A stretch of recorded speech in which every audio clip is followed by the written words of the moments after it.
Hey everyone, it's David Sirota. So when Donald Trump took office, there was a fear expressed by his critics that his new administration would end up going really easy on corporate crime, that he would fill his administration with people from the revolving door, people from industries that they are now regulating in government, and that therefore his administration would just go really easy on potential corporate wrongdoers. And that's been kind of the rhetoric surrounding Trump's administration. Now we have some empirical evidence that that prediction and that criticism may be coming true. Two new reports out in the last few weeks about what Trump's administration is doing vis-a-vis corporations, or what it's really not doing vis-a-vis corporations. The first is a report about the SEC. The SEC filed only 15 new enforcement actions against public companies and their subsidiaries in the first half of 2018.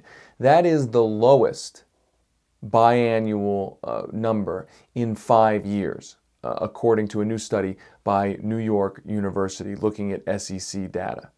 The 15 enforcement actions compares to 45 in the same period a year ago. So a serious decline in the number of actions, enforcement actions, taken by the SEC against publicly traded companies. The SEC, of course, is the chief regulator of securities laws when it comes to publicly traded corporations.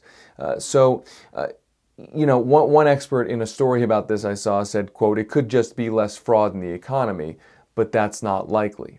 And I think that's an important point. It's not like suddenly publicly traded corporations started behaving themselves and now there's no need for SEC enforcement. This is a serious and sharp decline. The second report comes from data compiled by Syracuse University.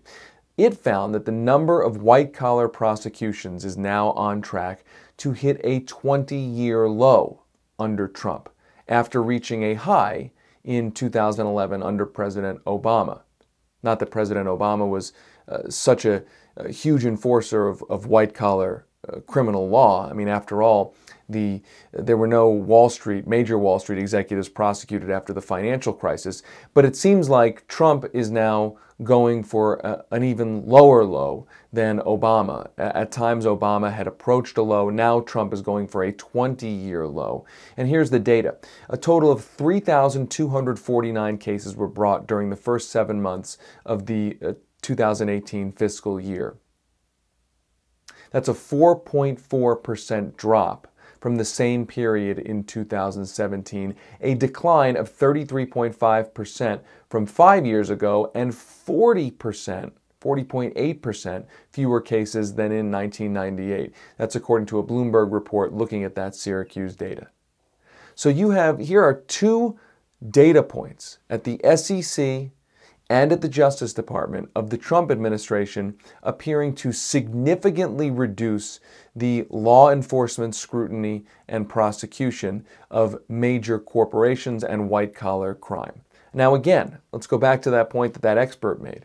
It's not like suddenly white-collar folks and potential white-collar criminals and publicly traded corporations all of a sudden decided to behave themselves abruptly and change all of their business practices.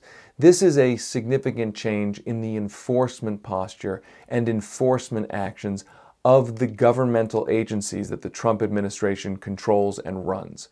This is a change in the posture and the actions of the government. There's nothing to indicate that this is a sudden change in corporate behavior.